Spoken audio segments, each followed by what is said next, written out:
Halo, selamat malam. Jelang pelantikan anggota Dewan Publik, kian besar menaruh harapan tanggung jawab anggota Dewan tak hanya menyusun aturan dan perundang-undangan, namun masalah kebangsaan hingga kesejahteraan rakyat juga perlu diselesaikan.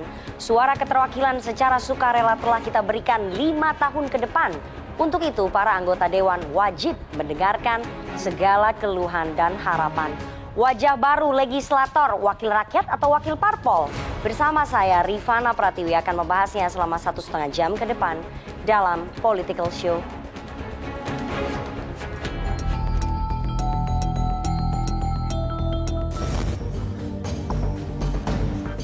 Melalui sidang pleno yang digelar Minggu, 25 Agustus 2024, Komisi Pemilihan Umum menetapkan perolehan kursi dan penetapan anggota Dewan Perwakilan Rakyat atau DPR RI dan anggota Dewan Perwakilan Daerah atau DPD pemilu tahun 2024.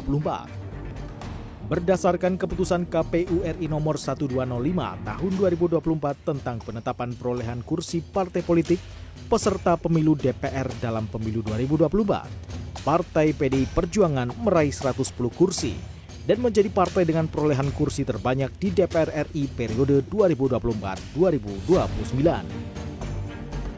Di posisi kedua, Partai Golkar dengan memperoleh 102 kursi, kemudian disusul Partai Gerindra dengan perolehan 86 kursi. Sementara itu, Partai Nasdem, PKB dan PKS berada di posisi keempat hingga keenam, sedangkan PAN dan Demokrat menduduki posisi ke-7 dan ke-8. 1 Oktober 2024, masyarakat Indonesia akan punya komposisi wakil rakyat baru di Senayan. Meski dibilang baru, tapi sebenarnya hanya ada 44% alias 255 anggota baru di DPR periode ini.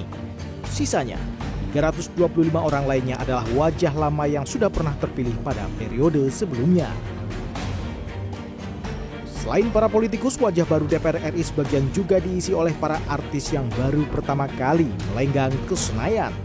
Di antaranya seperti Once Mekel, Ahmad Dhani, Uya Kuya, Sigit Purnomo alias Pasha Ungu, Melly Guslow, Denny Cagur, Rafa Urbah, dan Verrel Bramasta. Tak hanya itu, anggota Dewan di Senayan juga akan diisi sosok-sosok anak muda. Meski baru, para anggota Dewan muda tetap optimis bisa berkiprah di lingkungan Senayan.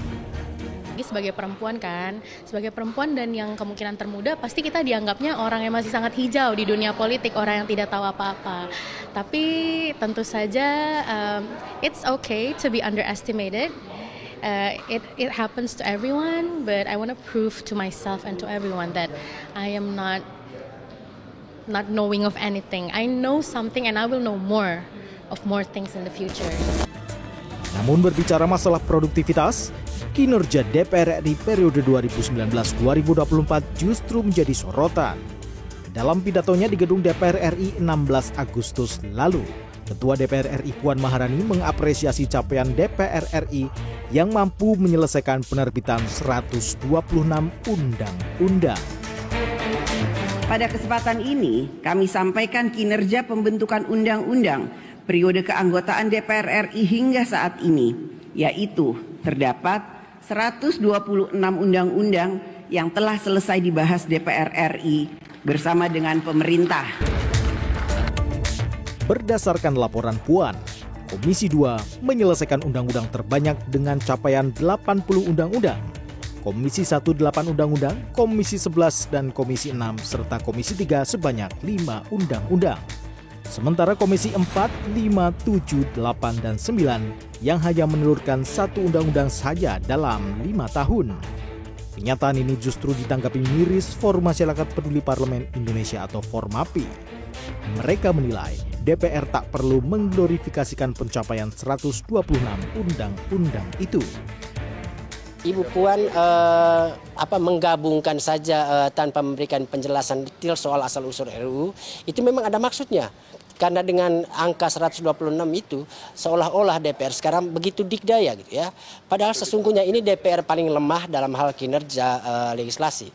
Karena hanya bisa menyelesaikan 26 RUU saja dari 256 yang direncanakan. Banyak aturan yang selama ini ditolak, ditentang oleh masyarakat, lolos begitu aja di DPR. Dan seolah-olah DPR itu hanya menjadi stempel dari pemerintah ya. Apa yang diinginkan oleh pemerintah ya itu yang lolos gitu. Lalu, Bagaimana dengan kinerja DPR RI periode 2024-2029 nanti? Karena kursi yang diperoleh berasal dari pilihan rakyat, maka sudah seharusnya anggota dewan yang terhormat harus berpihak kepada rakyat, bukan sekedar ke teman dekat ataupun penguasa di tingkat pusat. Tim Liputan CNN Indonesia. Terima kasih Anda masih menyaksikan Political Show. Kini kita masuk ke segmen Electionpedia jelang pelantikan anggota Dewan Perwakilan Rakyat dan Dewan Perwakilan Daerah Republik Indonesia. Publik menaruh harapan agar wakil rakyat benar-benar menjalankan tugasnya sebagai penyambung lidah dan tidak mengabaikan aspirasi rakyatnya. Tim Litbang CNN Indonesia telah merangkum data serba-serbi wakil rakyat dan kinerjanya, terutama yang periode 2019 sampai 2024. Kita lihat apa yang sudah dikerjakan oleh wakil rakyat periode sebelumnya.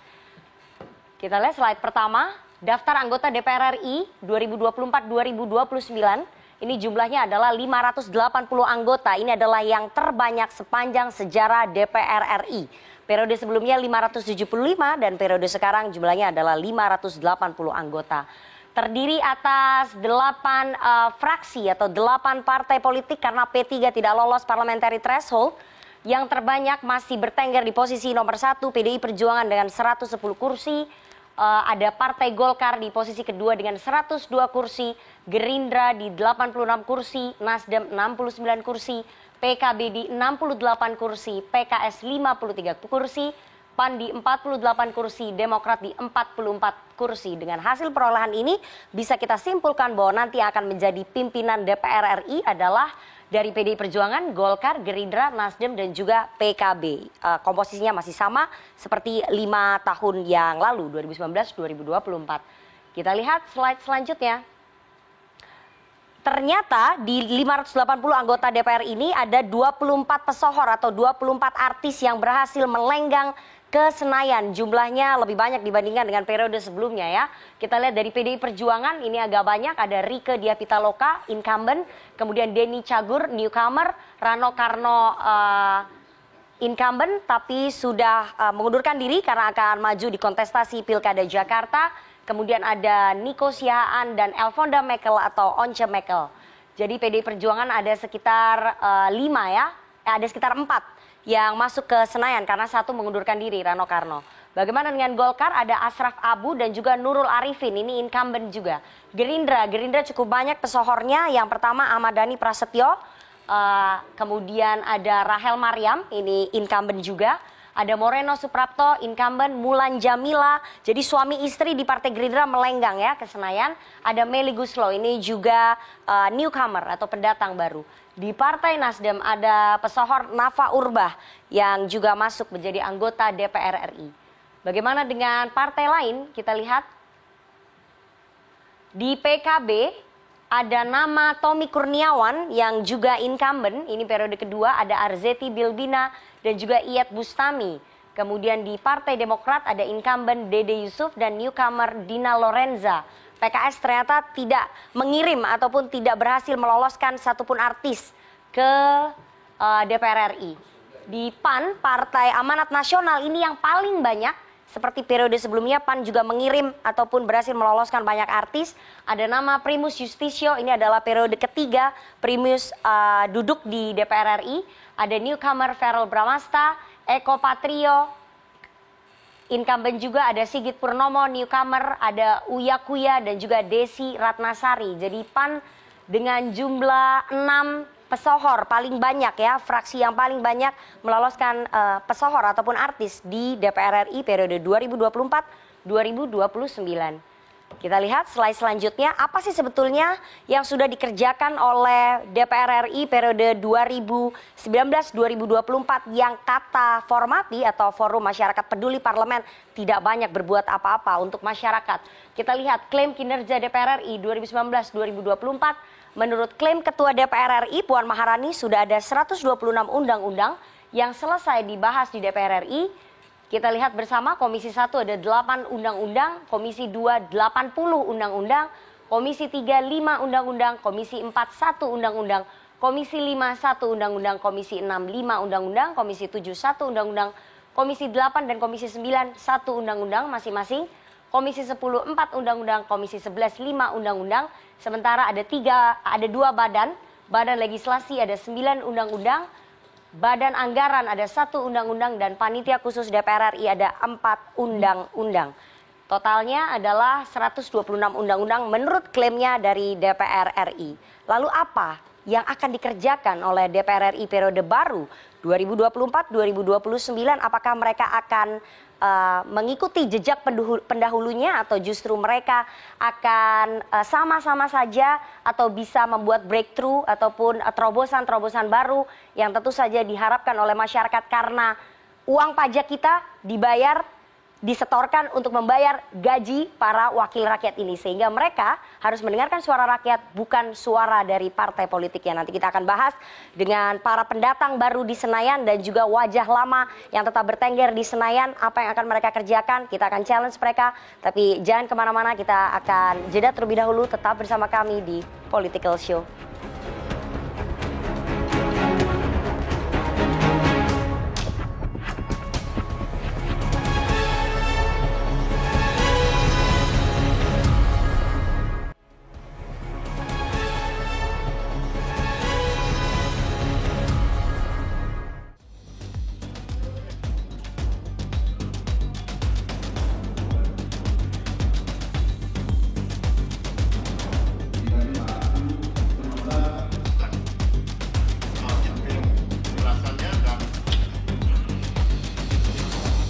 Terima kasih.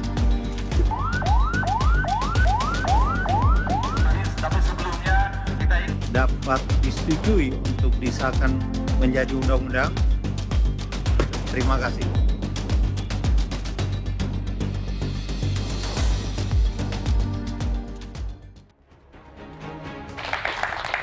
Terima kasih Anda masih bersama kami di Political Show. Jelang pelantikan anggota Dewan Publik Kian Besar menaruh harapan tanggung jawab anggota Dewan tak hanya menyusun aturan dan undang-undang, namun masalah kebangsaan hingga kesejahteraan rakyat juga perlu diselesaikan. Suara keterwakilan secara sukarela telah kita berikan 5 tahun ke depan. Untuk itu para anggota Dewan wajib mendengarkan segala keluhan dan harapan. Wajah baru legislator, wakil rakyat atau wakil parpol. Malam ini kita akan membahasnya dengan narasumber yang sudah hadir di studio. Hari ini narasumber saya keren-keren semua karena banyak yang newcomer.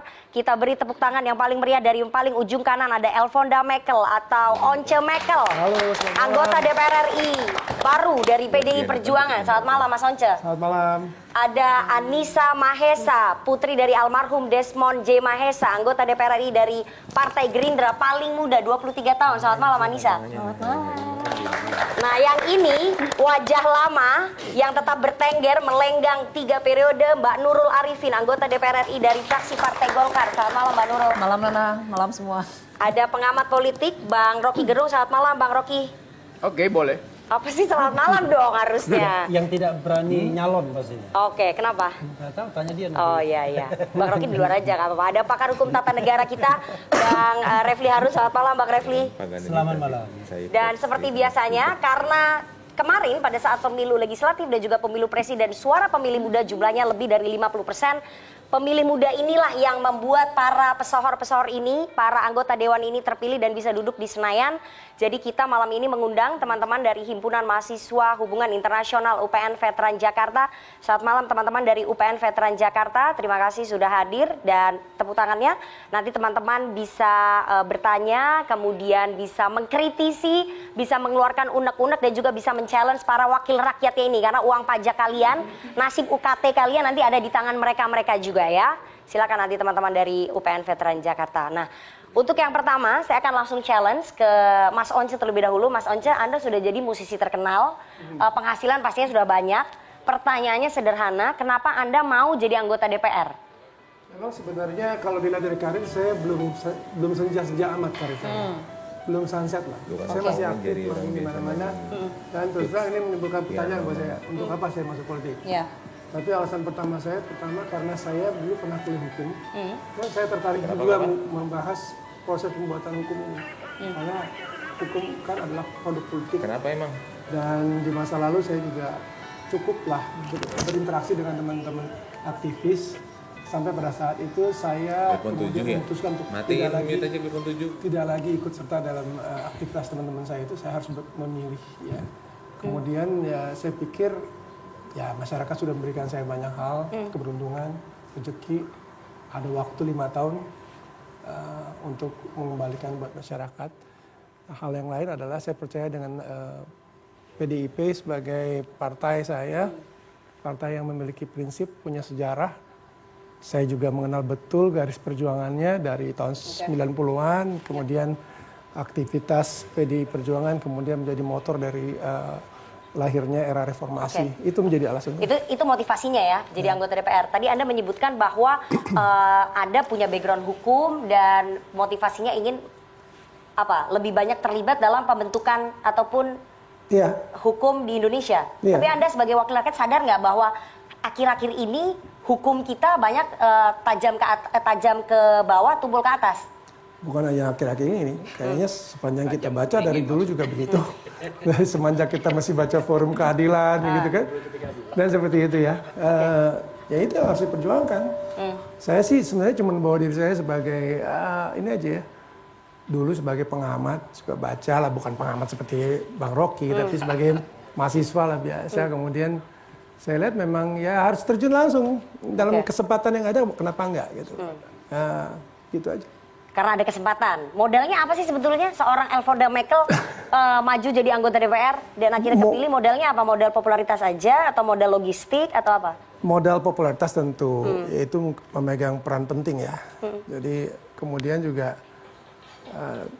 tentu ada logistik ya. Tapi saya nggak bisa kasih tahu berapa. Jumlahnya memang relatif dikit banget ya. Oh dikit? Sedikit. Oke, Jakarta kursinya mahal loh kita tahu. Itu bisa di atas 10 miliar lebih untuk bisa jadi anggota DPR RI di Dapil Jakarta. Pokoknya saya nggak mau cerita berapa. Ya. Dan jelas modalnya ya tentu kepopuleran, pengetahuan masyarakat terhadap saya. Dan mungkin saya relatif nggak punya isu yang terlalu buruk untuk mereka kenang. Saya percaya bahwa apa yang kita sampaikan ke masyarakat, apa yang kita perbuat, itu nggak lebih berarti daripada kesan yang kita berikan ketika kita bertemu mereka. Artinya perasaan apa yang mereka dapatkan ketika mereka bertemu dengan kita. Dan itu saya rasa menjadi modal saya. Dan ya kalau logistik tadi nggak terlalu, dan teman-teman yang begitu suportif terhadap saya. Dan juga tentu backup dari partai. Backup dari partai ya, saya ke Anissa ya. Kalau tadi Mas Once mengatakan bahwa modalnya nggak mau dibuka. Nah, kalau ke Anissa umur 23 tahun, putri dari almarhum Bang Desmond Mahesa, jadi modalnya apa? Maju jadi anggota DPR berbekal modal nama belakang almarhum ayah, itu yang menjadikan Anda bisa dapat kursi dari Dapil Banten? Ya, nggak bisa dipungkiri nama belakang almarhum Papa itu menjadi modal yang paling utama untuk melenggang masuk ke Senayan, ibaratnya gitu ya. Karena aku mengenalkan diri kepada konstituen almarhum Papa juga Anissa, anaknya Desmond. Karena memang jadi jual nama almarhum ayah? Iya, bukan jual, tapi saya dengan bangga mengatakan saya anak beliau. Karena saya tahu perjuangan beliau di Dapil seperti apa. Sejak saya SMP, itu saya sudah diajak beliau turun ke Dapil. Makanya saya ada konstituen yang pernah bertegur sapa sebelumnya. Jadi nggak sepenuhnya ini siapa, nggak pernah dengar, enggak. Karena memang sudah pernah bersinggungan tangan sebelumnya. Jadi bisa dibilang memang bekal utamanya itu nama belakang almarhum Papa. Tapi tentu saja ada bekal lain. Memang ini klise tapi doa ibu. Karena apa apa yang bisa diharapkan dari anak 23 tahun, ibarat kata kan gitu. Orang pasti berkata-kata mungkin beliau ini minim kredibilitas atau bagaimana, kan kita tidak tahu ya orang berpikir apa. Tapi tentu saja modalnya itu nama almarhum Bapak dan juga perjuangan konstituen-konstituen yang sudah bersinggungan tangan dengan Papa, dan aku juga langsung bertemu, langsung bertatap, berbicara langsung dengan mereka. Mereka lah modal aku bisa duduk di sana. Tapi Anissa menyadari nggak bahwa stigma politik dinasti itu berarti melekat di Anissa? Yes, tapi sebenarnya kalau dibilang politik dinasti mungkin orang bisa berkata seperti itu ya. Tapi kita kan melalui pemilihan umum di mana orang-orang memilih, dan memang kalau misalnya melihat sepak terjang langsung dari almarhum Papa, beliau memang menyambangi secara langsung konstituennya. Makanya aku sangat menyadari privilege aku sebagai anak seorang politisi. Dan jadi nggak malu ya dengan privilege itu? Aku tidak malu dengan privilege itu, aku mengakui itu, dan dengan privilege tersebut aku meyakinkan diriku sendiri, memiliki harapan untuk diri sendiri untuk bisa menggunakan privilege dan kesempatan tersebut sebaik mungkin supaya tidak memalukan nama almarhum, ibarat kata begitu. Dan juga berterima kasih kepada seluruh konstituen yang sudah dengan luar biasa memilih, karena itulah tiket masuk ke Senayan. Tapi anak umur 23 tahun mau apa di DPR dengan segitu banyak 580 anggota, didominasi mayoritas itu adalah politisi dengan usia yang senior. Ini di periode 2024-2029 ini adalah anggota DPR yang paling mudanya ini paling sedikit loh dibandingin periode sebelumnya. Jadi umur 23 tahun mau apa sebetulnya di DPR? Itu pasti pertanyaan banyak orang tuh. Iya, sebenarnya kalau misalnya punya kekhawatiran, pasti orang-orang berpikir, oh ini orang minim kredibilitas, bukan cuma terhadap aku, tapi juga teman-teman muda lainnya mungkin ya. Tapi setelah dipikir-pikir, kita sebagai generasi muda itu bisa membawa angin segar, perspektif baru. Tentunya yang muda-muda sebelumnya juga membawa angin segar, tapi dengan bertambahnya kalau di Partai Gerindra sendiri, itu semakin banyak yang mudanya. Karena memang dari pimpinan partai, Pak Prabowo juga memberikan kesempatan untuk generasi muda untuk aktif di partai. Tapi selain itu, apa sih yang bisa kita bawa? Tentunya perspektif baru. Kita sebagai generasi muda, aku yakin aku dan teman-teman muda lainnya memiliki kesadaran kolektif untuk mendorong regulasi atau kebijakan-kebijakan yang sekiranya itu bermanfaat untuk generasi kita. Contohnya seperti akses pendidikan, mungkin karena setiap aku turun ke dapil, teman-teman seperti mahasiswa yang datang hari ini, mereka itu concernnya itu loh Mbak Nana. Akses pendidikan, terus lapangan pekerjaan yang inklusif, itu kan hits close to home gitu. Itu yang kita rasakan sebagai generasi muda sekarang.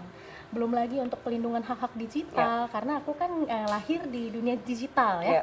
Technology era, everything is technology. So untuk sebagai generasi baru ini tentunya kita yang harus mengawal regulasi kebijakan itu. Jadi itu yang aku dan teman-teman muda di parlemen ini mungkin kita perjuangkan bersama-sama. Pertanyaannya, kalau Anda bukan anaknya seorang Desmond J. Mahesa almarhum, Anda akan kepilih nggak di DPR? Pertanyaan yang sangat bagus dan membuat berpikir ya. Tapi tentunya kalau misalnya aku bukan anak almarhum Papa, belum tentu aku memiliki kesadaran, awareness untuk terjun ke politik. Karena kesadaran itu sendiri terbentuk semenjak aku kecil. Papaku aktivis dan politisi, memang di rumah itu kita tuh kegiatannya berbicara. Misalnya ngobrol, diskusi.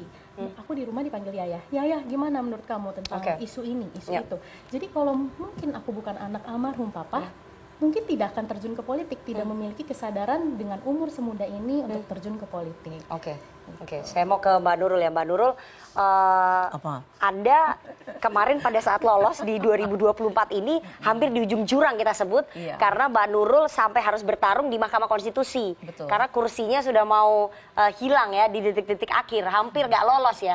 Jadi saya mau tanya, pertarungan di 2024 ini memang mengerikan ya? Paling mengerikan sih, paling berat ya. Saya kan tahun ini periode ketiga. Review dulu ya, dari tahun 2004 saya masuk kalah karena sistem tertutup ya, suara terbanyak. Kemudian 2009 saya menang karena dapat nomor 1 dan suaranya sudah popular vote. Kemudian maju lagi 2014 kalah karena mungkin I don't know saingannya ya, nggak tahu lah. Kemudian 2019 maju menang karena ini imbas dari saya running waktu di Pilwakot. Jadi suaranya itu kemudian mengantarkan saya menjadi ke parlemen begitu ya. Nah 2024 ini saya maju lagi, tapi ternyata ya dapat kompetitor di internal juga kuat begitu ya. Kemudian ya orang sudah ngomong bahwa Golkar akan dapat 2 kursi begitu ya. Yang tadinya PKS 2 kursi, kemudian kursinya beralih ke Golkar.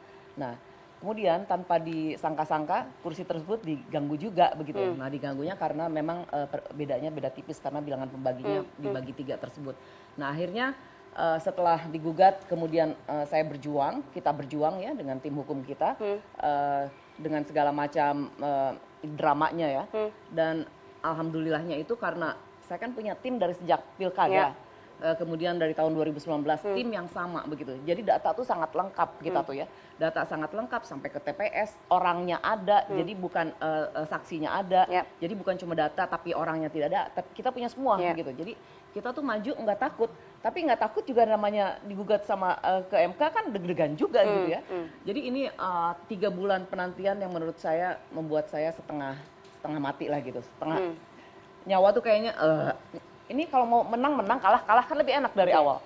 Kalau kayak kita yang di MK itu kayaknya saya baru merasakan deg-degannya, nggak bisa tidurnya dan sebagainya. Gitu. Sampai segitunya ya, sampai politisi segitunya. ketika nasib pekerjaannya itu di ujung tanduk ya? Iya, bukan begitu. Ini kan perjuangan ya. Buat saya sih ini perjuangan kayak konsistensi. Kemudian juga kayak apa sih pertarungan pertarungan untuk mengatakan bahwa ini tidak benar gitu.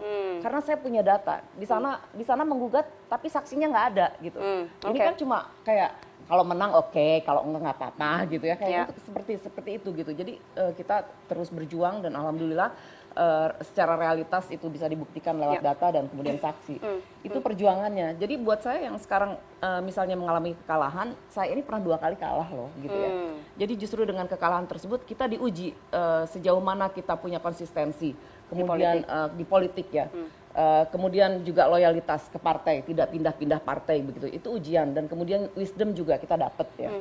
Dan saya memilih untuk tidak pindah ke profesi lain karena selama saya menjadi aktivis ya sampai saya masuk partai politik waktu itu juga selama jadi aktivis itu pernah berbicara juga dengan Om Rocky Gerung. Om Rocky, padahal umurnya seumuran. Jadi apa? Waktu itu dia murid gue. Oke, terus ya di filsafat politik. Terus? Karena saya sekolahnya politik, salah satu mahasiswanya Bang Rocky begitu. Jadi sampai tahu bahwa everything is politics gitu ya. Nah, karena semuanya adalah produk politik. Jadi kita tuh jadi gimana ya? Tiba-tiba ingin ada di situ gitu. Dan karena kita tahu bahwa in the end semua keputusan kebijakan is politics gitu. Dan politik ini memfabrikasi semua calon-calon untuk jabatan politik, jabatan publik begitu ya. Jadi memang itu menarik sekali. Mbak Nurul habis berapa kemarin? Angkanya Dapil Jawa Barat tuh mahal Jawa Barat ya, Dapil neraka itu. Ya, cuma kalau saya lihat ya, karena saya memang incumbent, terus perjalanannya juga sudah lama dan kita mengurus di atas 5M nggak? Konsistensi gitu di atas 5M nggak? Konstituen.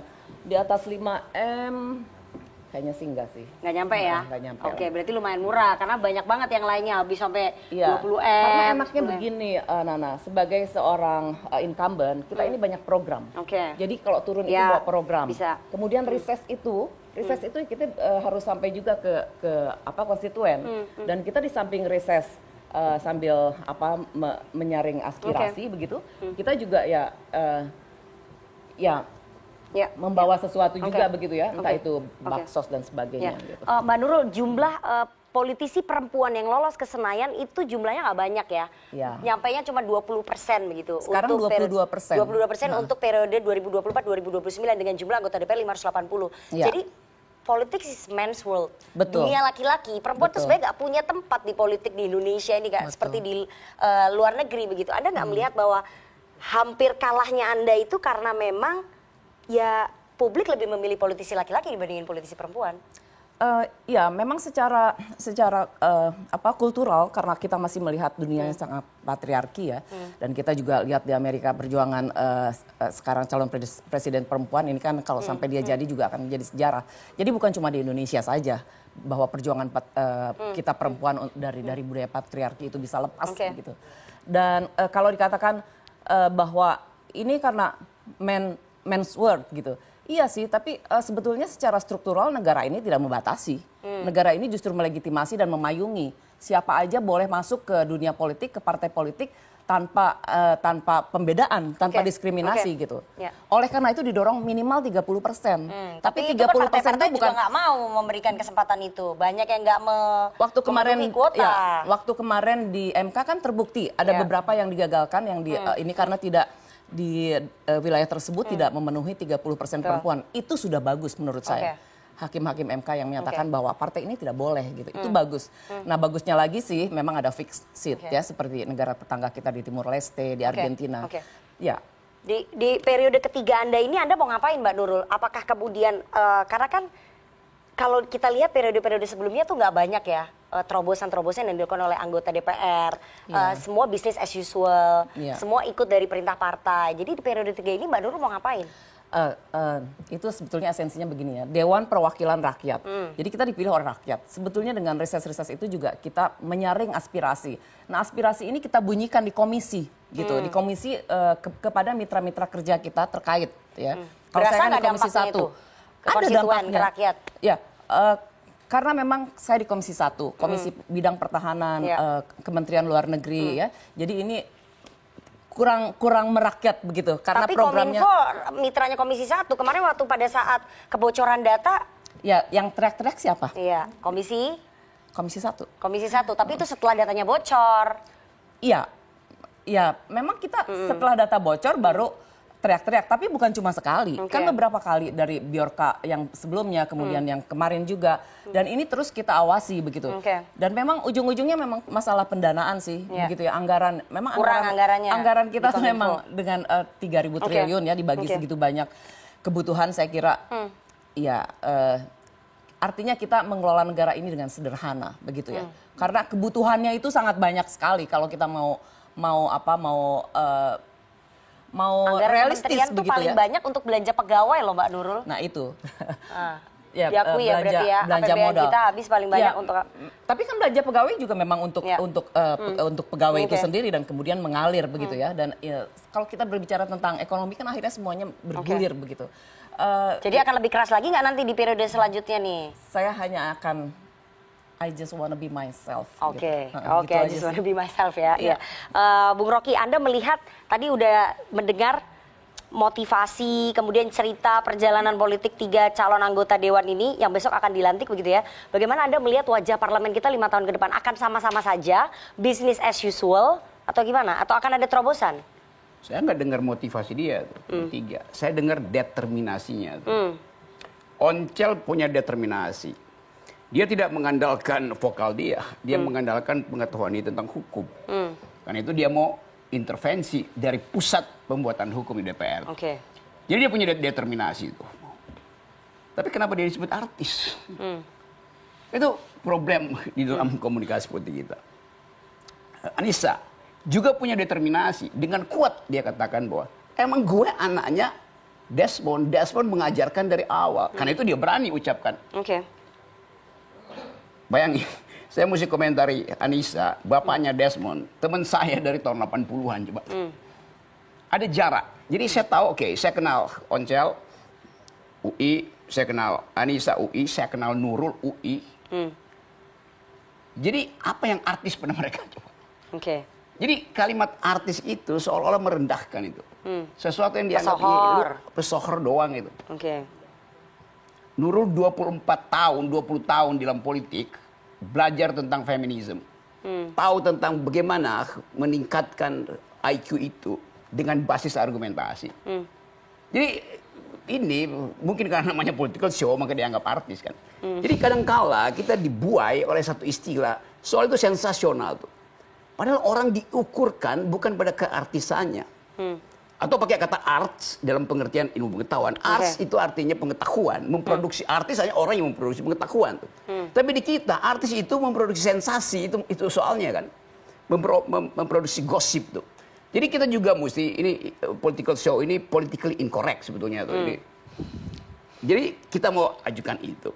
Nah sekarang ada problem misalnya.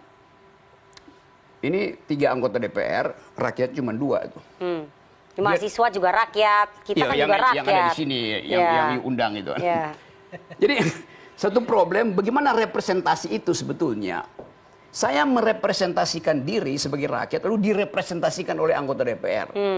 Yang sering saya kabra, anggota DPR bilang begini, kedaulatan kalian itu udah kami pegang, kami mewakili kedaulatan. Saya tidak pernah menyerahkan kedaulatan saya pada anggota DPR siapapun itu. Yang saya serahkan adalah kepentingan politik saya 5 tahunan. Itu intinya tuh. Jadi dari awal kita mesti tegur atau memberi kisi-kisi, anggota DPR itu tidak boleh mewakili kedaulatan rakyat. Dia hanya boleh mewakili kepentingan rakyat. Itu soal pertama tuh. Kedaulatan tidak pernah diserahkan. Sebab kalau diserahkan, hilang, rakyatnya hilang. Rakyat itu identik dengan kedaulatannya. Jadi yang saya sering lihat tuh arogansi anggota DPR ini pasti nggak arogan dia karena dia ngerti membedakan ini antara. Hari ini dilantik, 5 tahun lagi kita nggak tahu, untuk menguji karakter seseorang berikanlah dia kekuasaan. Ya sebelum 5 tahun gua pecat semua. Oke. Jadi wajah parlemen kita gimana nih? Kalau udah ngelihat ini, ada harapan kerjanya biasa aja atau wajah gimana? Parlemen itu selalu udah setelah di skincare baru kita bisa oh wajahnya begitu. Setelah dipoles. Yes. Tetapi kalau orang berargumen baru kita tahu tuh bahwa skincare-nya dia itu 3 cm tebalnya atau sekedar untuk kebutuhan kamera, kan itu yang mesti kita lakukan. Begitu banyak anggota DPR yang skincare-nya itu lebih tebal bahkan dari kulitnya tuh. Gimana tuh maksudnya? Ya dia nggak merasa apa-apa dengan rakyat karena kulitnya terlalu tebal dengan skincare.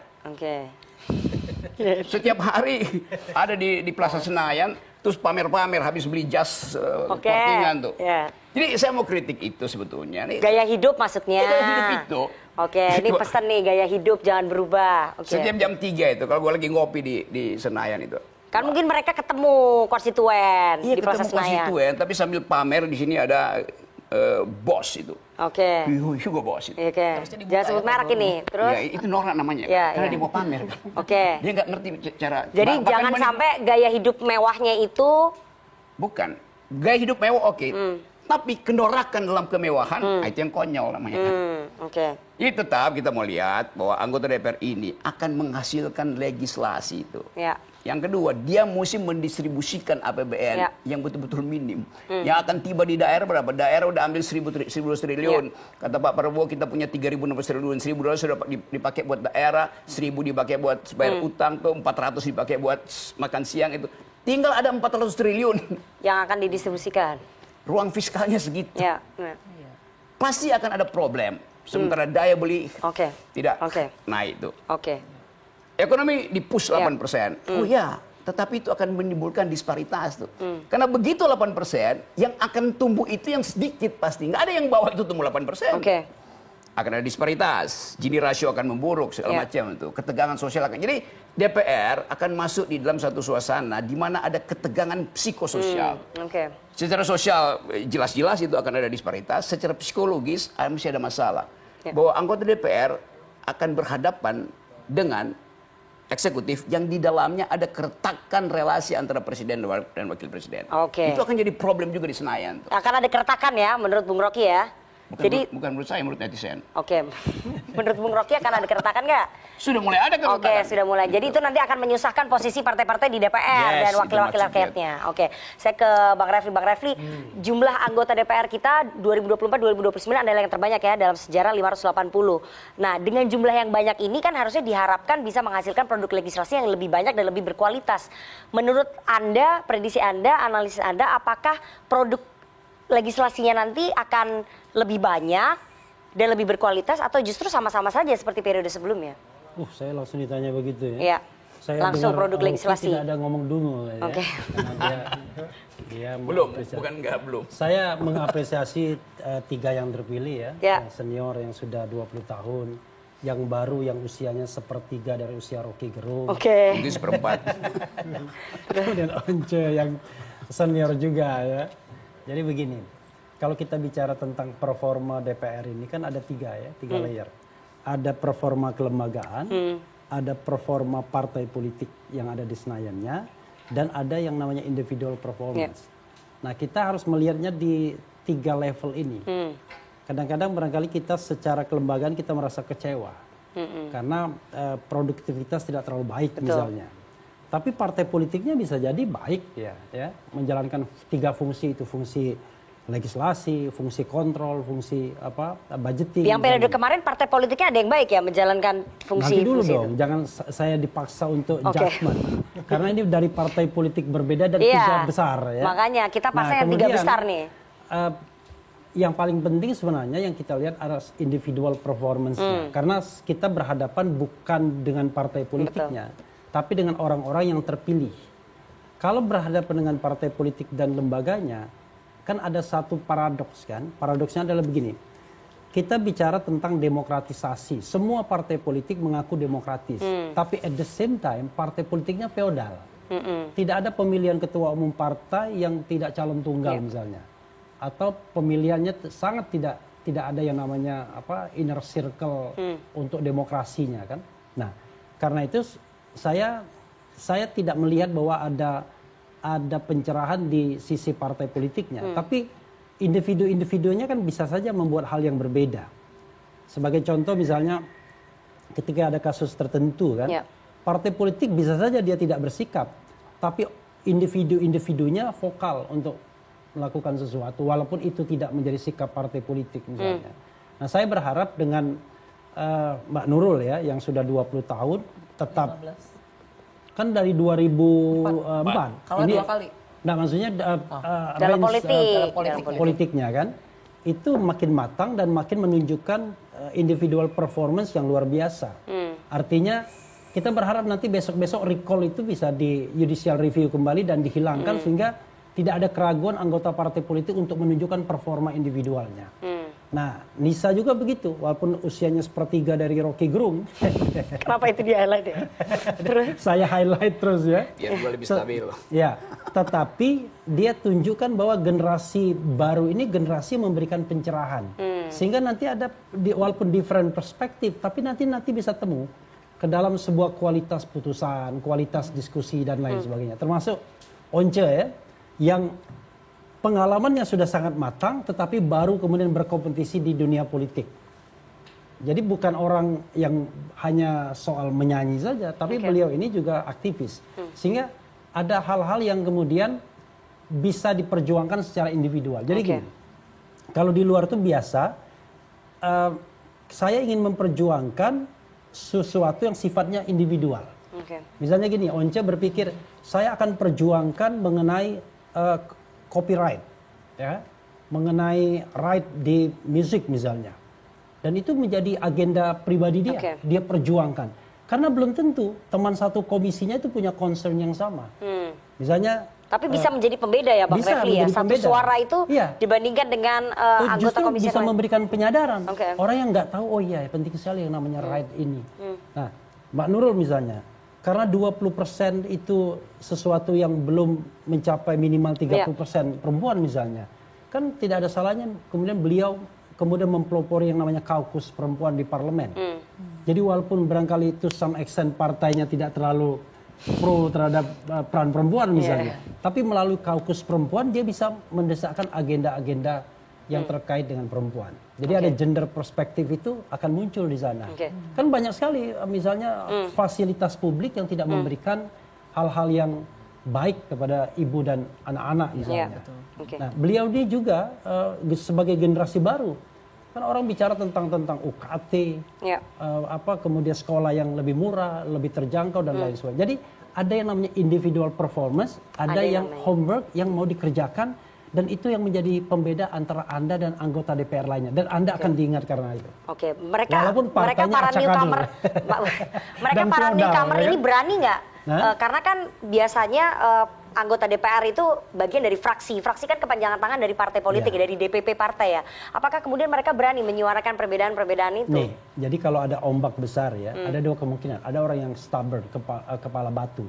Dia tabrak ombak itu dengan segala risikonya. Tapi ada orang yang mau berpirau melawan ombak. Jadi walaupun ombaknya besar. Ini newcomer ini mau nggak nih berselancar di dalam ombak atau ikut arus? Ya saya tidak tahu kan, tergantung mereka. Siapa tahu Andisa bilang, pokoknya saya lawan ini karena ini nggak benar. Nanti kita tanya. Resikonya mau di recall atau tidak, nggak ada masalah. Misal ya kan. Jadi tergantung bagaimana mereka menjalankan ini, peran dan fungsinya. Baik, nanti kita akan tanya lebih dalam soal komitmen mereka. Apakah akan mendengarkan suara rakyat atau justru ke suara partai politiknya ya, ke suara partai yang dinaunginya. Nanti kita akan bahas dengan para narasumber, tapi kita harus jeda terlebih dahulu. Jangan kemana-mana, tetap bersama kami di Political Show.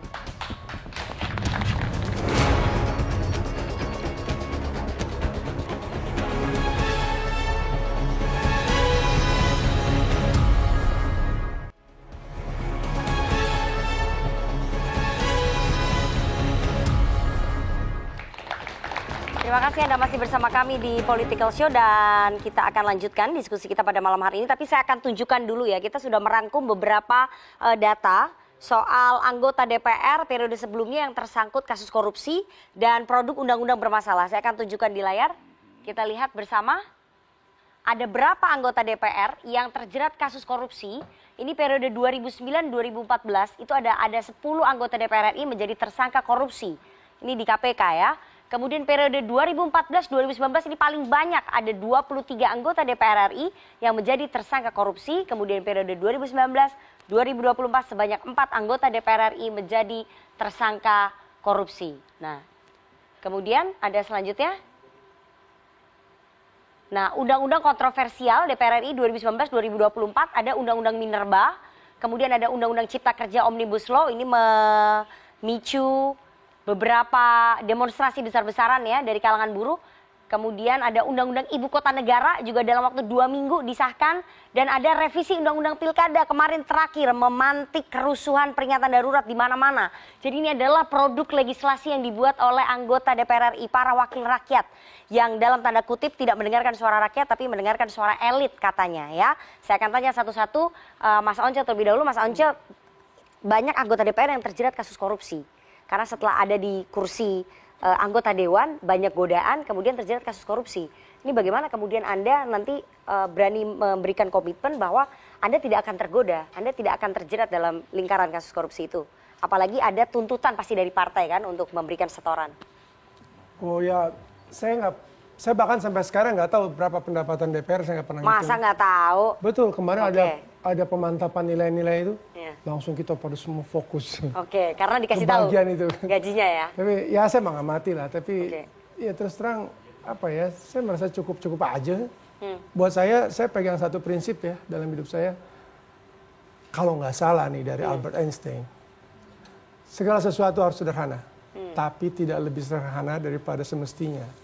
Buat saya pikir itu prinsip yang baik dan saya nggak merasa perlu untuk menambah apa-apa. Tapi kalau misalnya kemudian partai Anda, ini kan banyak ya kalau kita temukan kasus-kasus yang menjerat anggota DPR, itu bukan hanya ke dirinya, tapi ada tuntutan dari partai, harus ada setoran terhadap partai, tekanan dari partai. Godaan, ini bagaimana?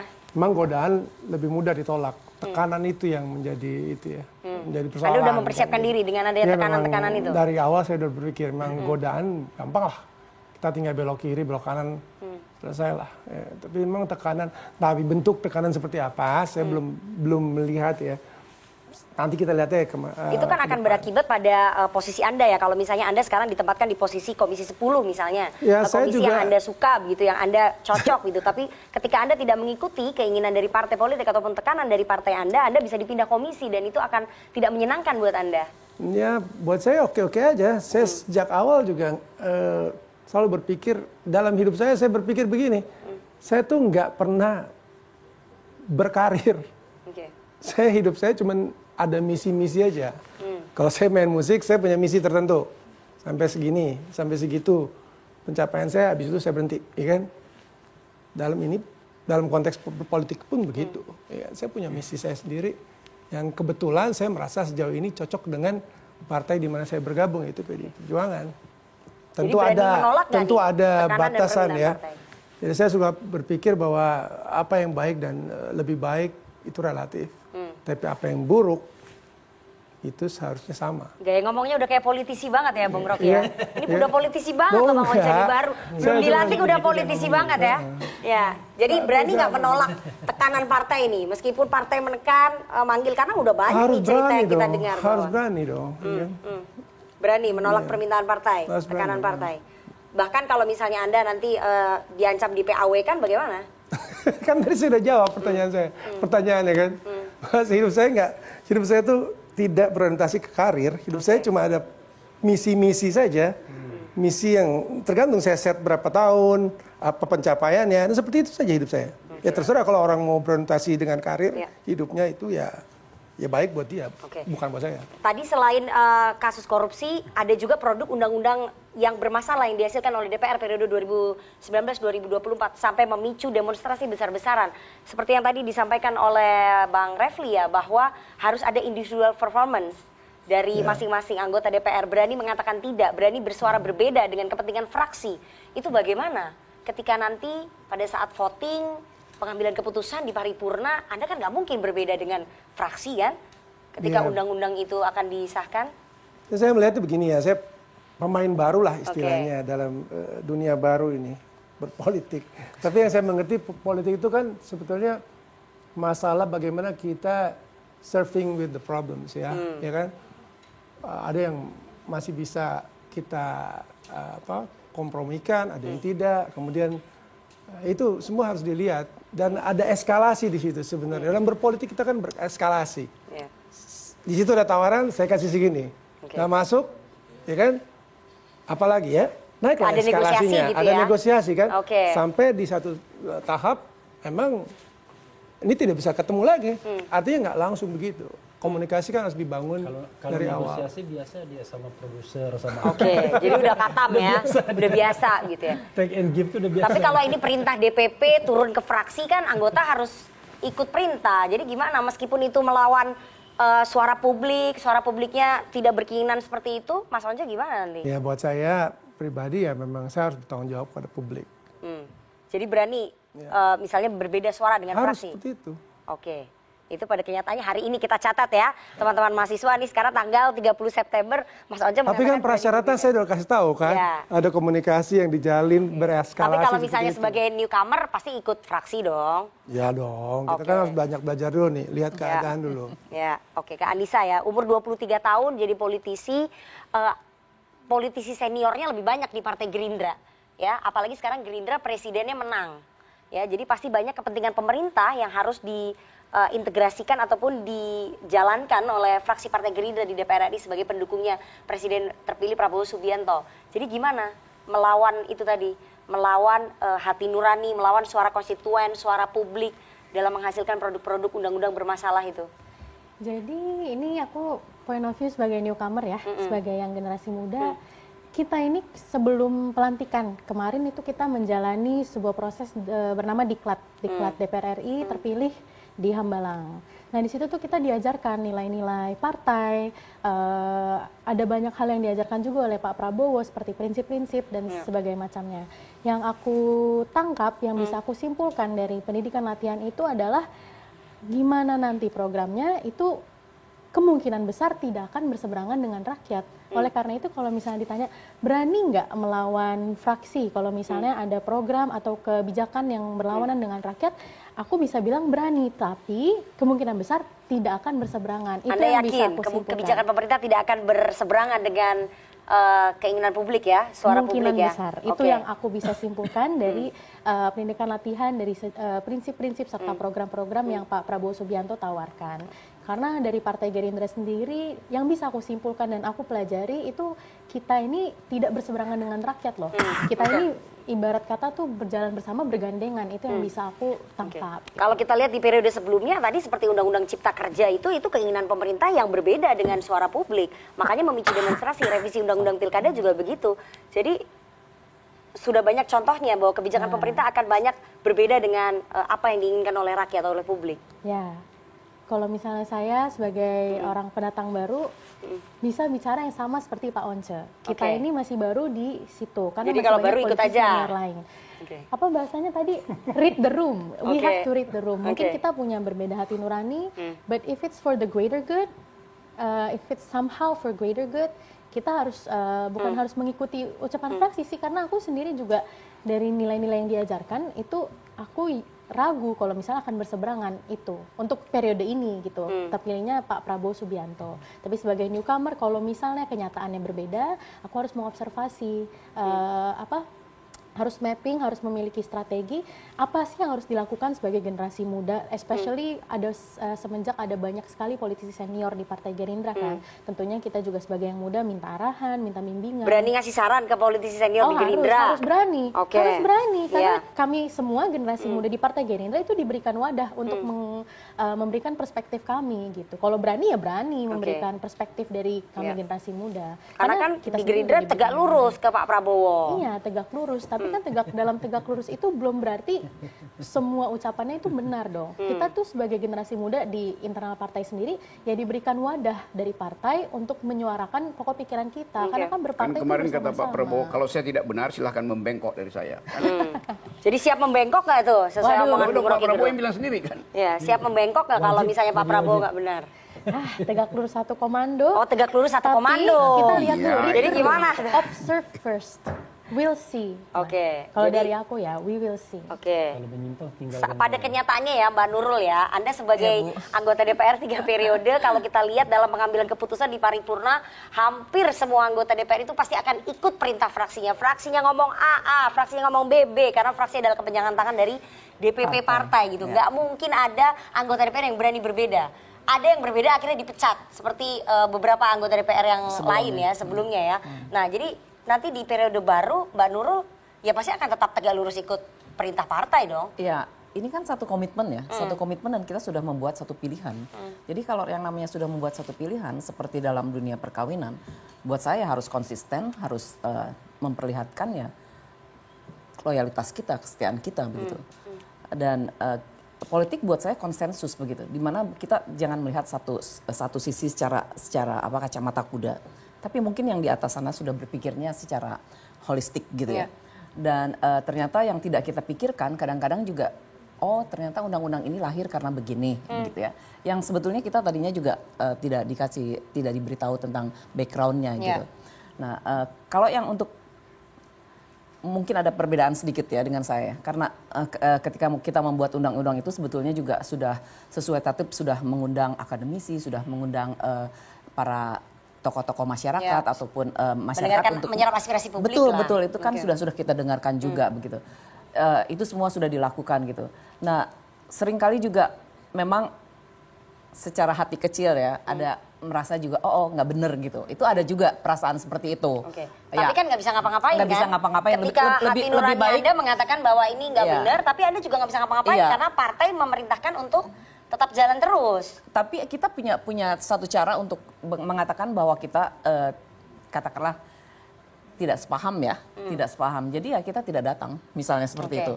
Itu Golkar selalu datang dalam pengambilan keputusan di paripurna. No. Yang kemarin kan yang terakhir itu cuma 86 orang yang hadir di undang-undang pilkada itu kan.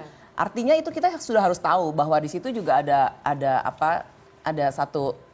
satu kegalauan ya. Ya jadi ya banyak teman-teman yang memutuskan juga tidak hadir juga gitu. Jadi kita sudah tahu lah bahwa ketika kita tidak bisa melakukan secara konfrontatif karena kita sudah berada dalam satu ikatan keluarga besar tersebut, ya kita bisa melakukannya dengan cara lain. Begitu. Suka atau tidak suka harus tetap jalan. Iya. Karena itu sudah pilihan gitu ya. Padahal suaranya bukan dari partai loh, dari rakyat loh Mbak Nurul. Iya. Tapi kan ya akhirnya rakyat juga yang akhirnya seringkali saya mengatakan begini, bahwa dunia medsos adalah pilar demokrasi kelima. Saya mensyukuri, saya seringkali mengatakan hal itu, mensyukuri dan berterima kasih kepada netizen karena seringkali mewakili hal-hal yang tidak bisa kita sampaikan. Ya, jadi di dalam itu inilah yang sebetulnya seringkali juga ketika pemerintah bangun ataupun aparat hukum bangun karena netizen yang bergerak gitu. Buat saya itu sekarang ini positif sekali buat kita ini gitu. Bung Rocky, Anda melihatnya DPR baru nanti ya akan tetap hanya menjadi petugas partai aja, menjalankan perintah partai dalam pembuatan undang-undang, atau ya mereka bisa berbeda sikap dengan partainya? Oke, itu pertanyaan deskriptif. Saya mau pergi yang normatif ya. Secara normatif, anggota DPR itu disebut sebagai political animal. Binatang politik. Salah, binatang yang berpolitik. Terjemahan dari political animal bukan binatang politik, tapi binatang yang berpolitik. Artinya, di atas kebinatangan ada satu kualitas yang tidak dipunyai oleh binatang, yaitu berpolitik. Apa itu berpolitik? Berpolitik artinya mendistribusikan keadilan. Pada waktu demokrasi dimulai, menyebut anggota DPR sama dengan menyebut orang yang harus mendistribusikan keadilan. The highest profession adalah politisi itu. Kalau profesi saya ahli teknik, saya cuma perlu 2 ilmu nih tentang metal fatigue dan kekuatan konkretnya fondasi itu. Bisa saya bangun gedung ini hanya dengan 2 pengetahuan.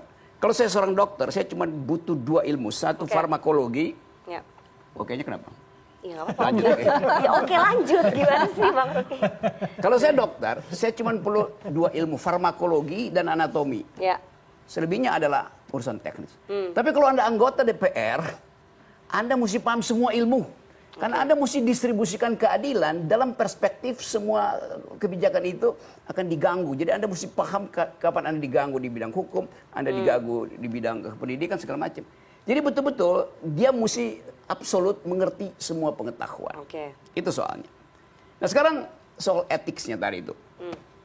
Bisa nggak anggota DPR itu bertahan dari godaan-godaan deterministik karena kebutuhan material? Nah itu ujian seseorang. Seseorang anggota DPR tidak mungkin dia jadi binatang. Pilihannya cuma 2. Dia jadi di atas binatang atau jatuh di bawah binatang itu. Hanya itu pilihannya tuh. Kalau dia milih jadi di atas binatang, dia akan mendistribusikan keadilan. Kalau dia digagal mendistribusikan keadilan, maka dia jadi di bawah binatang. Binatang kalau udah kenyang, dia nggak akan merampas makanan komunitasnya. Nggak ada binatang, oke, kenyang, stop. Anggota DPR yang tadi korupsi, udah kenyang tapi masih merampok. Itu artinya di bawah binatang dia tuh. Belajar pada binatang, udah kenyang cukup itu. Terima kasih. Oke, ya.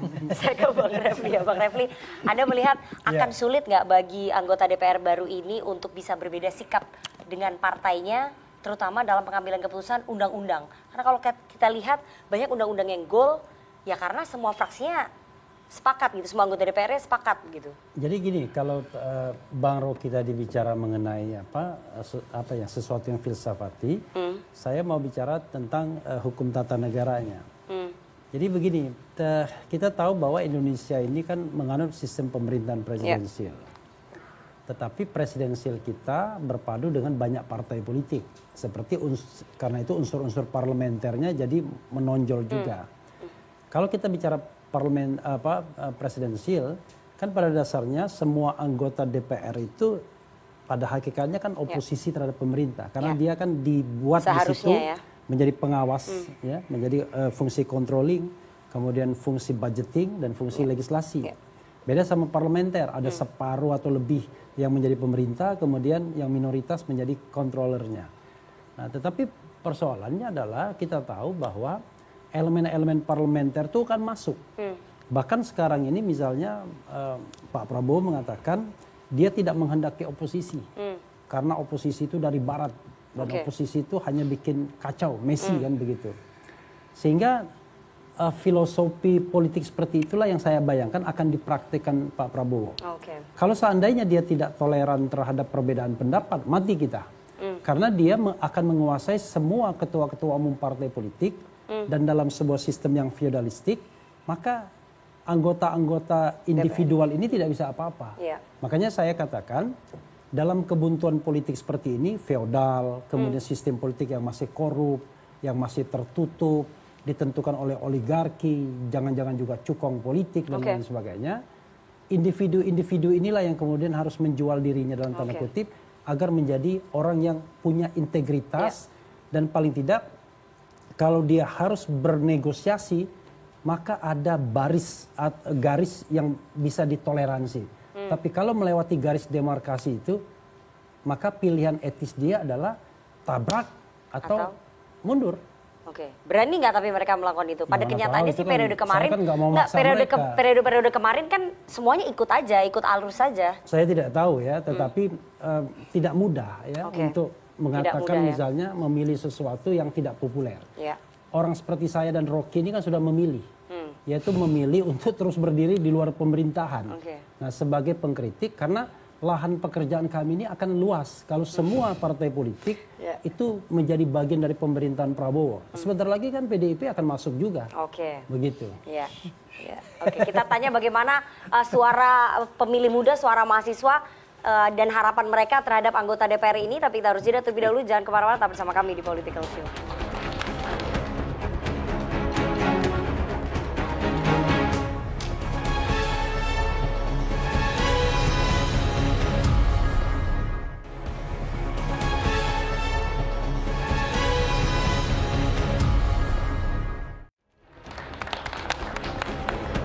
Terima kasih Anda masih bersama kami di Political Show dan kita akan langsung bergabung dengan teman-teman dari Himpunan Mahasiswa Hubungan Internasional UPN Veteran Jakarta. Silakan perwakilannya dari UPN Veteran. Silakan. Halo, sebelumnya perkenalkan nama saya Syafina Fitri Arianto dari Mahasiswa Hubungan Internasional UPN Veteran Jakarta. Di sini saya ingin bertanya kepada Bapak Profesor Rocky Gerung. Masih ada profesornya, Profesor Akal Sehat. Ya, terus lanjut. Seperti yang kita ketahui, bahwa calon-calon anggota Dewan ini telah memberikan visi misi mereka ataupun program-program mereka, kasarannya janji-janji mereka terhadap hadapan publik, khususnya rakyat. Namun untuk mendapatkan suara atau dukungan rakyat tersebut. Nah, namun setelah dia terpilih ataupun menjabat, terkadang kinerja mereka itu tuh tidak sesuai oleh ekspektasi rakyat tersebut. Jadi nah, menurut tanggapan Bapak sendiri bagaimana dan apa yang seharusnya dilakukan oleh pemerintah itu mengenai hal itu? Oke, baik. Satu lagi. Oke, baik. Perkenalkan, nama saya Muhammad Faru dari Mahasiswa Hubungan Internasional UPN Veteran Jakarta. Jadi saya akan mengajukan pertanyaan kepada Mas Once Michael. Jadi Mas Once ini kan dikenal di dunia musik dan kini terjun ke dunia politik ya. Jadi pertanyaan saya itu bagaimana Anda menyeimbangkan peran sebagai publik figur dan politisi? Apakah Anda merasa ada tanggung jawab yang berbeda dalam berkomunikasi dengan masyarakat saat menjadi artis dibandingkan sebagai politisi sekarang ini? Terima kasih. Baik. Dan selain dari mahasiswa, kita juga menyerap aspirasi publik dari stand up komedian ya. Ada Gian Luigi Kristoikov. Silakan. Gian, apa yang mau ditanyakan, yang mau dikritisi dari 3 anggota Dewan baru ini? Pengen nanya ke Kak Anissa sebenarnya. Lebih ke, ini kan depan anak-anak muda, biar ada statement konkret gitu. Kalau tadi kan tadi Kak Anissa bilang bahwa tegak lurus ke partai. Tapi kalau pada saat menjalaninya ternyata keputusan-keputusan fraksi bertolak belakang dengan hati nurani atau kepentingan rakyat, berani nggak Kak Anissa untuk menyatakan bahwa ini tidak sejalan dan saya akan mundur? Oke, keras juga pertanyaannya ya. Oke, ini tidak sejalan dan saya akan mundur. Oke, udah, itu aja. Udah. Oke, langsung ke Bung Rocky dulu. Jawaban. Oh iya, tadi. Profesor. Selalu ada jarak antara election dan decision itu. Yang dipilih dan yang memutuskan. Saya pilih Nurul karena saya paham bahwa dia akan memajaki saya supaya pajak saya itu tiba pada orang di Bojongkoneng yang tidak mampu sekolah. Oke. Dalam perspektif saya, election itu saya pilih Nurul karena dia paham tentang bagaimana keadilan itu mesti dihasilkan pertama-tama dari rahim perempuan itu. Oke. Lalu saya tunggu. 2 semester kemudian, pajak saya itu dipakai untuk membangun IKN. Oke. Saya cari itu. Siapa yang pakai pajak rakyat untuk IKN? Nurul. Saya minta dia bertanggung jawab karena saya pilih dia. Tetapi Nurul akan bilang, lah kan saya secara agregat memilih untuk membangun IKN. Di dalamnya akan ada subsidi pendidikan. Oke. Problem secara teknis. Tetapi kalau saya bikin perjanjian dengan Nurul secara personal, dia pasti nggak akan langgar janji itu. Jadi tetap ada sesuatu yang sakral di dalam politik, perjanjian personal tuh. Nah itu pentingnya anggota DPR menemui rakyatnya, bukan melalui amplop, bukan melalui baliho, bukan melalui pidato. Itu maksudnya. Jadi attachment itu betul-betul kuat ikatan itu. Nah di kita belum ada cara itu. Bayangkan misalnya kemarin saya lihat Kamala Harris diwawancara oleh Oprah Winfrey. Dia bertanya, Anda akan apakan dana-dana publik itu kalau ada seseorang di Michigan nggak bisa bayar rumah cicilan karena pengantin baru. Kata Kamala Harris, saya pastikan di tempat itu akan ada UMKM. Bisnis mikro, bukan bisnis besar tuh. jelas dia berjanji pada seseorang. Itu yang kita sebut, kita pegang janji itu supaya election itu sesuai dengan decision. Gitu caranya. Baik, silakan Mas Once tadi. Oh iya, tadi Menyeimbangkan. jawabnya. Menyeimbangkan. Antara profesi. Ya memang begini, buat saya setiap profesi memerlukan mental setup yang berbeda ya. Saya seperti jadi kayak Superman dan Clark Kent gitu. Ya ketika jadi politisi pasti orang berharap yang berbeda daripada saya sebagai penyanyi gitu kan, atau musisi. Cara komunikasi pasti berbeda.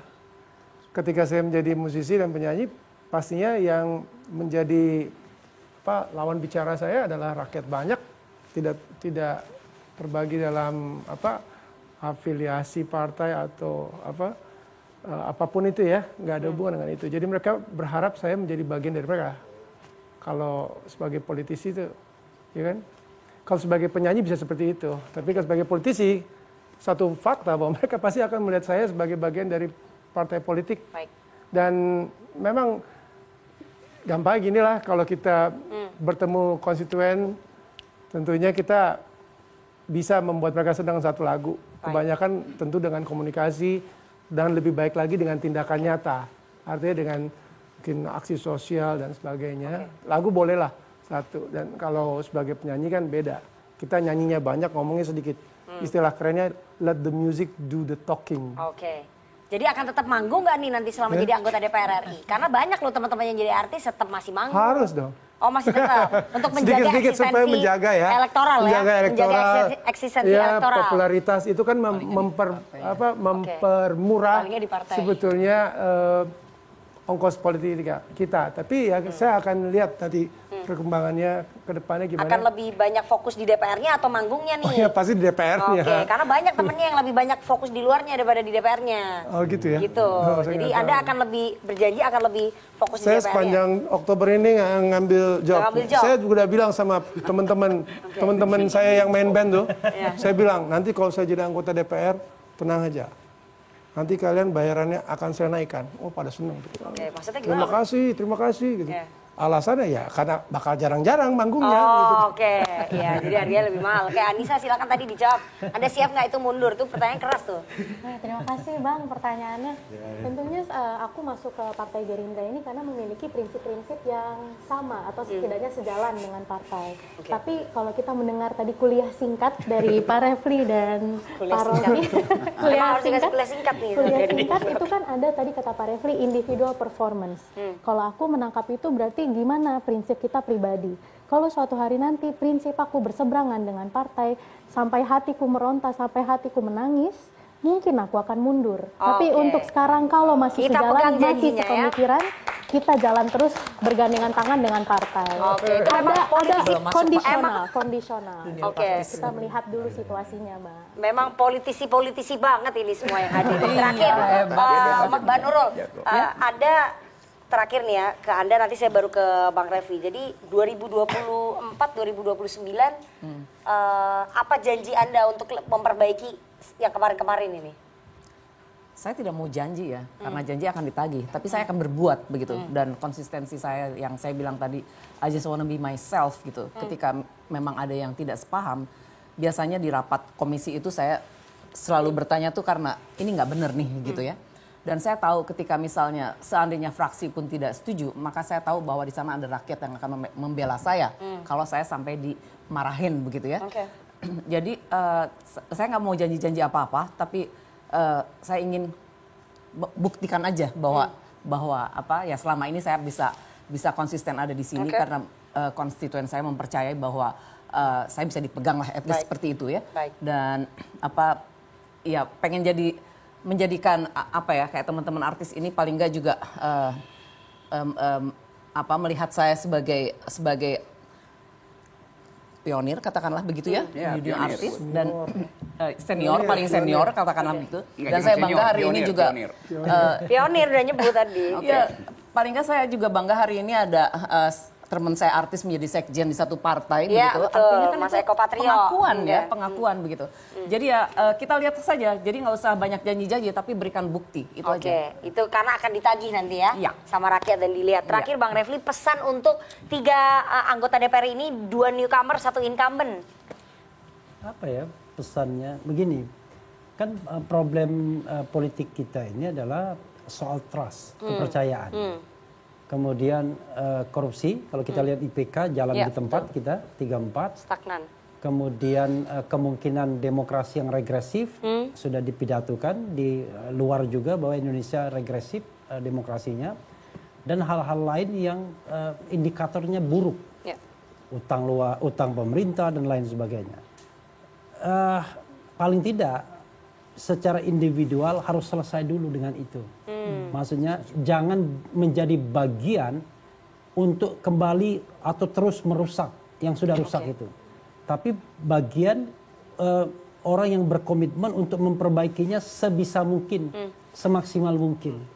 Nah, mudah-mudahan 3 orang yang ada di depan kita ini adalah orang yang menjadi bagian dari komitmen itu. Sehingga nanti orang melihat wajah DPR itu, boleh partai politiknya feodal karena memang kita nggak bisa berharap ya dengan ketua umum partai politiknya, dengan biaya politik yang mahal misalnya, tapi kita bisa melihat wajah Once dengan senang, dengan teduh ya kan. Kita percaya dia tidak korup.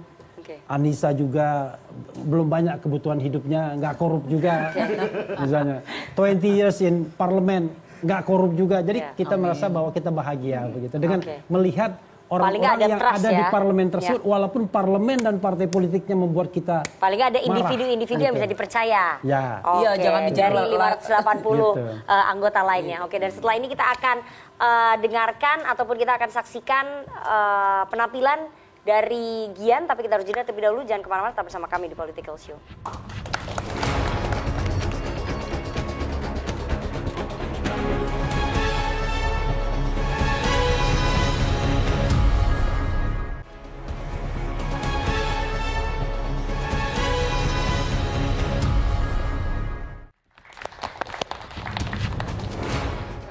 Semuanya, selamat malam.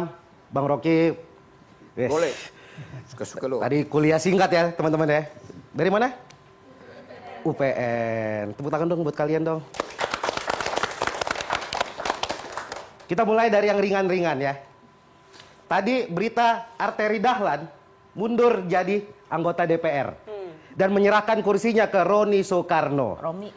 Romi Soekarno. Oh, ternyata selama ini kader PDIP gue pikir melayani rakyat, ternyata melayani Ibu Mega ya. ngeri-ngeri sedap. Ngeri-ngeri sedap ya. Masih pelan-pelan nih, masih pelan-pelan. Tadi juga gue setuju sama Bang Once. Kayaknya kalau secara materi Bang Once tidak kekurangan. Tepuk tangan dong buat Bang Once. Karena yang kurang dari Bang Once adalah kesempatan nyanyi lagu Dewa ya. Oke. Aduh. Ketemu lagi nanti ya bareng ya. Oh, ketemu ya? Iya, satu. Iya, Semoga nggak satu komisi bisa ya. ngejep bareng tuh. Anissa, dari Gerindra. 10 tahun Pak Prabowo menanti menjadi presiden. Ternyata kuncinya cuma satu. Apa? Fadlison nggak banyak omong ya. Cerdas. Mbak Nurul. Ya Om Gian. Siap. Ternyata selama ini saya pikir kursi yang bagus tuh dari pohon jati, ternyata dari pohon beringin ya. Aduh. Tapi gini, sebagai anggota DPR, emang kalian itu mewakili rakyat, tetapi nggak semuanya harus diwakilin. Seperti tidur dan main judi slot ya. Tolong jangan diwakilkan kalau itu. Kalau itu kami lebih hatam masalahnya ya. Dan Anissa 23 tahun jadi anggota DPR. Bisa pegang palu dia. Wis, pegang palu lagi ya. Umur berapa? Enggak, Mas. 20, masih gini-gini aja. Anissa ini masih gini-gini aja coba. Beda lah. Aduh, tapi emang begitu. Anak muda itu emang harus dikasih kesempatan. Kita lihat di luar negeri ada Ali Gaddafi, presiden Libya, memimpin waktu masih muda. Kim Jong Un, presiden Korea Utara, memimpin saat masih muda. Itu membuktikan apa? Kalau anak muda dikasih kekuasaan, jadinya diktator. Dan ini terakhir. Kemarin ini kita musim pilkada ya. Ini buat teman-teman. Pernah lihat gak ada baliho tulisannya ini adalah pilihan Pak Prabowo? Pernah lihat? Ini calon wali kota pilihan Pak Prabowo. Mohon maaf Pak Prabowo, masyarakat aja masih merasa wapres Anda salah. Masa nyuruh kita memilih wakil wali kota yang Anda pilih? Ini kayaknya adalah penampilan saya pertama dan terakhir ya. Iya, benar. Besok kita review kontraknya ya. Coba dilihat kaosnya ya. Coba dibuka kaosnya. Nah, ini. Coba bisa dihitung. DPR public enemy ya. Semoga karena bagi enggak. kami, anggota DPR adalah perwakilan kami, bukan public enemy. Oke. Saya Gian, terima kasih. Oke. Itu tadi sentilan dari Gian Luigi yang sekaligus menutup diskusi kita pada malam hari ini. Terima kasih kepada seluruh narasumber yang sudah hadir dan juga teman-teman dari Himpunan Mahasiswa Hubungan Internasional UPN Veteran Jakarta. Kita akan ketemu lagi Senin pekan depan jam 20.30 waktu Indonesia Barat dan kita nanti akan ada program spesial juga menyambut rezim baru, kabinet baru, pemerintahan presiden dan juga wapres terpilih Prabowo Subianto Gibran Rakabuming Raka pada Senin 21 Oktober 2024 jam 20.30 waktu Indonesia Barat. Tapi kita ketemu minggu depan setelah debat Pilkada Jakarta untuk pertama kalinya. Saya Rifana Pratiwi pamit. Selamat malam, sampai jumpa. Terima kasih. Aduh, terima kasih loh.